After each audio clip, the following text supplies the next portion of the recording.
ഇത്തവണത്തെ ലോക്സഭാ തെരഞ്ഞെടുപ്പിൽ കേരളത്തിലെ 20 ലോക്സഭാ മണ്ഡലങ്ങളിൽ ഏറ്റവും ശ്രദ്ധയാകർഷിക്കുന്ന, കുറച്ചുകൂടി വിശദമായി പറഞ്ഞാൽ ദേശീയ ശ്രദ്ധയാകർഷിക്കുന്ന മണ്ഡലം ഏതാണ്? നമുക്ക് നിസ്സംശയം പറയാൻ കഴിയും, അത് തൃശ്ശൂരാണ്. സംസ്ഥാനത്തെ ഏറ്റവും കടുത്ത ത്രികോണ മത്സരം നടക്കുന്ന മണ്ഡലം, താരമണ്ഡലം. ലോക്സഭാ തെരഞ്ഞെടുപ്പിൽ കേരളത്തിൽ ആദ്യമായി BJP അക്കൗണ്ട് തുറക്കുമെന്ന് വിശ്വസിക്കുന്ന മണ്ഡലം. അതുകൊണ്ട് തന്നെ BJP ദേശീയ നേതൃത്വം തങ്ങളുടെ 1ാം ക്ലാസ് മണ്ഡലങ്ങളുടെ പട്ടികയിൽ ഉൾപ്പെടുത്തി പ്രഥമ പരിഗണന നൽകുന്ന മണ്ഡലം കൂടിയാണ് തൃശ്ശൂർ. തൃശ്ശൂരിൽ വിജയിച്ചാൽ സുരേഷ് ഗോപി കേരളത്തിലെ സംഘപരിവാറിൻ്റെ കൺകണ്ട ദൈവമായി മാറും. അത്രത്തോളം ഒരു ലോക്സഭാ സീറ്റിനു വേണ്ടി സംഘപരിവാർ ദാഹിക്കുന്നുണ്ട്. എന്നാൽ നിലവിൽ പുറത്തുവരുന്ന വിലയിരുത്തലുകളൊന്നും BJPക്ക് അനുകൂലമല്ല എന്നുള്ളതാണ് യാഥാർത്ഥ്യം.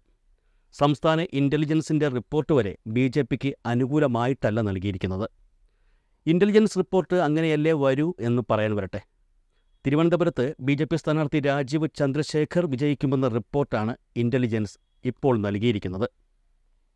അവിടെയും തൃശ്ശൂരിലെ പോലെ CPIയുടെ സ്ഥാനാർത്ഥി തന്നെയാണ് മത്സരിക്കുന്നത്. അതുകൊണ്ട് ഇൻ്റലിജൻസ് റിപ്പോർട്ട് LDFന് അനുകൂലമാണ് എന്ന വാദത്തിൽ കഴമ്പുണ്ടെന്ന് തോന്നുന്നില്ല. തിരഞ്ഞെടുപ്പ് പ്രചരണത്തിൻ്റെ അവസാന നാളുകളിൽ സുരേഷ് ഗോപിക്ക് എതിരെയുണ്ടായ ചില വിവാദങ്ങളും പിന്നെ നിലവിലെ സാഹചര്യങ്ങളും പരിഗണിച്ചാണ് പല തിരഞ്ഞെടുപ്പ് വിലയിരുത്തലുകളും എത്തിയിട്ടുള്ളത്. അവയിൽ ഭൂരിപക്ഷവും സുരേഷ് ഗോപി ഇത്തവണ തൃശ്ശൂരിൽ അക്കൗണ്ട് തുറക്കില്ലെന്ന് തന്നെയാണ് വ്യക്തമാക്കുന്നത്. തൃശ്ശൂരിൻ്റെ രാഷ്ട്രീയ ചരിത്രം പരിശോധിച്ചാൽ ആ മണ്ഡലത്തിനൊരു ഇടതുപക്ഷ ചായ്വുണ്ടെന്ന് വ്യക്തമാകും. അത് വെറും ചായ്വല്ല, ഇന്ത്യൻ കമ്മ്യൂണിസ്റ്റ് പാർട്ടിക്ക്, അതായത് CPIക്ക് അനുകൂലമായ ചായ്വ്. 1952 മുതൽ 2019 വരെ നടന്ന പൊതു തിരഞ്ഞെടുപ്പുകളുടെ ചരിത്രം പരിശോധിച്ചാൽ തൃശ്ശൂരിൽ കൂടുതലും ചുവപ്പ് തന്നെയായിരുന്നു പടർന്നിരുന്നത്. സംസ്ഥാന രൂപീകരണത്തിന് മുൻപ് 1952 ആദ്യ തിരഞ്ഞെടുപ്പ് നടക്കുമ്പോൾ ആദ്യമായി കപ്പെടുത്തത് കോൺഗ്രസ് തന്നെയായിരുന്നു. കോൺഗ്രസിൻ്റെ ഉണ്ണിച്ചാലയ്ക്കായിരുന്നു ആദ്യ വിജയം. അതിനുശേഷം 1957 സംസ്ഥാന രൂപീകരണത്തിന് ശേഷം ആദ്യം നടന്ന തിരഞ്ഞെടുപ്പ് മുതൽ തൃശ്ശൂർ കമ്മ്യൂണിസ്റ്റ് പാർട്ടിക്കൊപ്പം നിലയുറപ്പിച്ചു. 1984 വരെ കെ കൃഷ്ണവാര്യരായിരുന്നു ആദ്യ CPI MP. 1984 PA Antony Congress ചിഹ്നത്തിൽ ജയിക്കുന്നതുവരെ മണ്ഡലം CPIയുടെ കുത്തക തന്നെയായിരുന്നു. അതിനിടയിൽ ശ്രദ്ധിക്കേണ്ട മറ്റൊരു ഗൗരവമുള്ള സംഗതി കൂടിയുണ്ട്. CPMഉം CPIയും തമ്മിൽ 2 പ്രാവശ്യം നേർക്കുനേർ ഏറ്റുമുട്ടിയ മണ്ഡലം കൂടിയാണ് തൃശ്ശൂർ. അപ്പോഴും വിജയം CPIക്കായിരുന്നു. 1971 1977 കമ്മ്യൂണിസ്റ്റ് പാർട്ടിയും മാർക്സിസ്റ്റ് പാർട്ടിയും നേർക്കുനേർ പോരാടി. 1971 CPMൻ്റെ KP അരവിന്ദാക്ഷനെ CPI സ്ഥാനാർത്ഥി C ജനാർദ്ദനൻ പരാജയപ്പെടുത്തി. 1977 അരവിന്ദാക്ഷൻ വീണ്ടും CPM സ്ഥാനാർത്ഥിയായി. അന്ന് CPIയുടെ K രാജനായിരുന്നു മത്സരിച്ചത്. മത്സരിക്കുക മാത്രമല്ല, വിജയിച്ചതും രാജൻ തന്നെയായിരുന്നു. 1981 1991 മണ്ഡലം കോൺഗ്രസിനൊപ്പം നിന്നെങ്കിലും 1996 1998 BV രാഘവനിലൂടെ ഇടതുപക്ഷം മണ്ഡലം സ്വന്തമാക്കി. 1996 രാഘവനോട് തോറ്റത് കണ്ടോത്ത് കരുണാകരൻ എന്ന സാക്ഷാൽ K കരുണാകരനായിരുന്നു. 1998 മത്സരിക്കാനെത്തിയത് കരുണാകരൻ്റെ മകൻ K മുരളീധരനായിരുന്നു. സ്വന്തം തട്ടകത്തിൽ അച്ഛൻ വീണുപോയതിൻ്റെ ക്ഷീണം മാറ്റാനിറങ്ങിയ മുരളിയും അന്ന് തോറ്റു. എന്നാൽ 1999 വീണ്ടും മണ്ഡലം UDF പാളയത്തിൽ ചേക്കേറി. AC ജോസായിരുന്നു അന്ന് വിജയിച്ചത്. 2004 മണ്ഡലം തിരിച്ചു പിടിക്കുക എന്ന ഉദ്ദേശത്തോടെ തന്നെ CPI തങ്ങളുടെ അന്നത്തെ അതികായകനായ CK ചന്ദ്രപ്പനെ തന്നെ രംഗത്തിറക്കി. തീരുമാനം തെറ്റിയില്ല, ചന്ദ്രപ്പൻ മണ്ഡലം തിരിച്ചുപിടിച്ചു. 2009 PC ചാക്കോയിലൂടെ മണ്ഡലം വീണ്ടും കോൺഗ്രസിനൊപ്പം പോയപ്പോൾ 2014 CN ജയദേവൻ ഇറങ്ങി വീണ്ടും മണ്ഡലം CPIക്ക് വേണ്ടി തിരിച്ചെടുത്തു. 2019 വൻ ഭൂരിപക്ഷത്തിന് കോൺഗ്രസിൻ്റെ TN പ്രതാപന് വിജയിച്ചു. CPI സ്ഥാനാർത്ഥി രാജാജി മാത്യുവിനെയാണ് പ്രതാപൻ അന്ന് പരാജയപ്പെടുത്തിയത്. അന്ന് BJP സ്ഥാനാർത്ഥിയായി മത്സരിച്ച സുരേഷ് ഗോപി 3ാം സ്ഥാനത്തേക്ക് പോയിരുന്നു.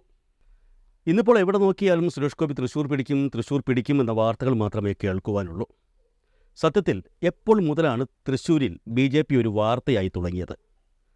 2019 മുതലാണ് തൃശ്ശൂർ ലോക്സഭാ മണ്ഡലത്തിൽ BJP ശ്രദ്ധയാകർഷിച്ചു തുടങ്ങിയത്. 2019 ലോക്സഭാ തെരഞ്ഞെടുപ്പിൽ ഏറെ വൈകിയായിരുന്നു BJP സ്ഥാനാർത്ഥി പ്രഖ്യാപനം നടത്തിയത്. സ്ഥാനാർത്ഥിയായി എത്തിയത് സൂപ്പർ സ്റ്റാർ സുരേഷ് ഗോപിയായിരുന്നു. 2016 രാജ്യസഭാ MP ആയതു മുതൽ സുരേഷ് ഗോപി തിരുവനന്തപുരം കേന്ദ്രീകരിച്ചായിരുന്നു പ്രവർത്തിച്ചിരുന്നത്. അതുകൊണ്ട് തന്നെ സുരേഷ് ഗോപിയുടെ തൃശ്ശൂരിലേക്കുള്ള വരവ് അധികം ആരും പ്രതീക്ഷിച്ചിരുന്നില്ല.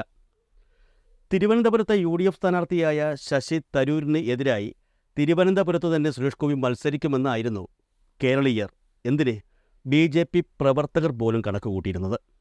എന്നാൽ കണക്കുകൂട്ടലുകൾ തെറ്റിച്ച് BJP സുരേഷ് ഗോപിയെ തൃശ്ശൂരിലെ സ്ഥാനാർത്ഥിയാക്കുകയായിരുന്നു.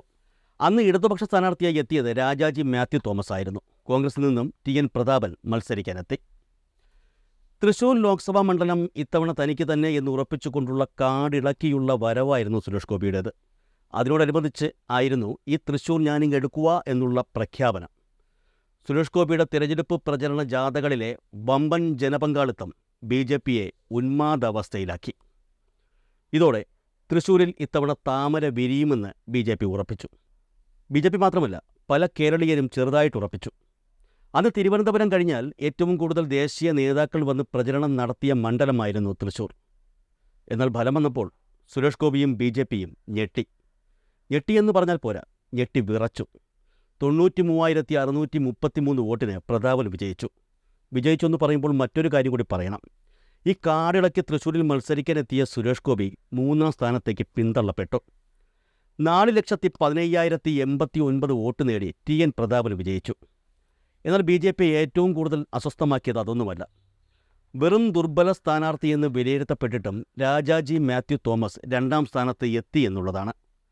3,21,456 വോട്ടുകൾ രാജാജി നേടി. അതേസമയം 2,93,822 ആയിരുന്നു സുരേഷ് ഗോപിക്ക് ലഭിച്ച വോട്ടുകൾ. സുരേഷ് ഗോപിയും രാജാജി മാത്യു തോമസും തമ്മിൽ 27,634 വോട്ടിൻ്റെ വ്യത്യാസമുണ്ടായിരുന്നു. പ്രതാപനുമായി സുരേഷ് ഗോപിക്ക് 1,21,267 വോട്ടിൻ്റെ വ്യത്യാസവും. ശബരിമല വിഷയം കത്തിനിന്ന സമയത്തായിരുന്നു 2019 ലോക്സഭാ തെരഞ്ഞെടുപ്പ് നടക്കുന്നത്. സാഹചര്യം അതായതുകൊണ്ട് തന്നെ LDF അന്ന് വൻ തോൽവിയാണ് ഏറ്റുവാങ്ങിയത്. ശബരിമല വിഷയത്തിൽ ഏറ്റവും കൂടുതൽ രംഗത്തിറങ്ങി വിഷയങ്ങളുണ്ടാക്കി അത് വോട്ടാക്കി മാറ്റാൻ നോക്കിയത് BJP ആയിരുന്നു.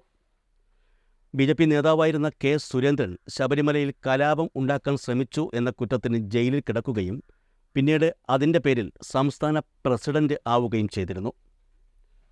ഈ സാഹചര്യത്തിൽ നടന്ന തിരഞ്ഞെടുപ്പ് സുവർണാവസരമായാണ് BJP കണക്കാക്കിയത്. ശബരിമലയെപ്പറ്റി പരാമർശം നടത്തരുതെന്ന മുഖ്യ തിരഞ്ഞെടുപ്പ് കമ്മീഷണറുടെ നിർദ്ദേശം കാറ്റിൽ പറത്തിയ സുരേഷ് ഗോപി അയ്യപ്പൻ്റെ പേരിലാണ് വോട്ട് തേടിയത്. ഇത് ശ്രദ്ധയിൽപ്പെട്ട വരണാധികാരിയായിരുന്ന TV അനുപമ 48 മണിക്കൂറിനുള്ളിൽ വിശദീകരണം തേടി സുരേഷ് ഗോപിക്ക് നോട്ടീസ് അയക്കുക കൂടി ചെയ്തിരുന്നു. ഇത്തരത്തിൽ കളിക്കേണ്ടതിൻ്റെ പരമാവധി കളിച്ചു തന്നെയാണ് സുരേഷ് ഗോപി തൃശ്ശൂരിൽ അന്ന് വോട്ട് നേടിയത്. എന്നാൽ ഫലം വന്നപ്പോൾ ഒന്നും സംഭവിച്ചില്ല. സാധാരണ പോലെ സുരേഷ് ഗോപി തോറ്റു. 2021 നിയമസഭാ തിരഞ്ഞെടുപ്പിൽ തൃശ്ശൂർ ലോക്സഭാ മണ്ഡലത്തിൽ ഉൾപ്പെടുന്ന 7 നിയമസഭാ മണ്ഡലങ്ങളിലും ഇടതുമുന്നണി ചെങ്കൊടി പാറിച്ചു. അതിൽ തൃശ്ശൂർ നിയമസഭാ മണ്ഡലത്തിൽ ശക്തമായ ത്രികോണ മത്സരത്തിനൊടുവിൽ LDF സ്ഥാനാർത്ഥി P. ബാലചന്ദ്രൻ UDF സ്ഥാനാർത്ഥി പത്മജ വേണുഗോപാലിനെ 946 വോട്ടിനാണ് പരാജയപ്പെടുത്തിയത്. തൃശ്ശൂരിൽ 2ാം അംഗത്തിലിറങ്ങിയ BJP സ്ഥാനാർത്ഥി സുരേഷ് ഗോപി വീണ്ടും 3ാം സ്ഥാനത്തേക്ക് തള്ളപ്പെടുകയും ചെയ്തു. തൃശ്ശൂർ നിയമസഭാ മണ്ഡലത്തിൽ 40,457 വോട്ടാണ് സുരേഷ് ഗോപി നേടിയത്. 44,263 വോട്ടുകളാണ് ബാലചന്ദ്രന് ലഭിച്ചത്. 2ാം പിണറായി മന്ത്രിസഭയിലും തൃശ്ശൂർ ലോക്സഭാ മണ്ഡലത്തിൽ നിന്ന് 2 മന്ത്രിമാരുണ്ട്, R. ബിന്ദുവും K. രാജനും. ഈ ലോക്സഭാ തെരഞ്ഞെടുപ്പിൽ സുരേഷ് ഗോപിയുടെ അശ്വമേധത്തിനു മുന്നിൽ മഹാമേരുവായി നിലകൊള്ളുന്നത് യഥാർത്ഥത്തിൽ തൃശ്ശൂരിൻ്റെ പൾസ് അറിയാവുന്ന സ്ഥാനാർത്ഥിയായ സുനിൽകുമാർ തന്നെയാണ്.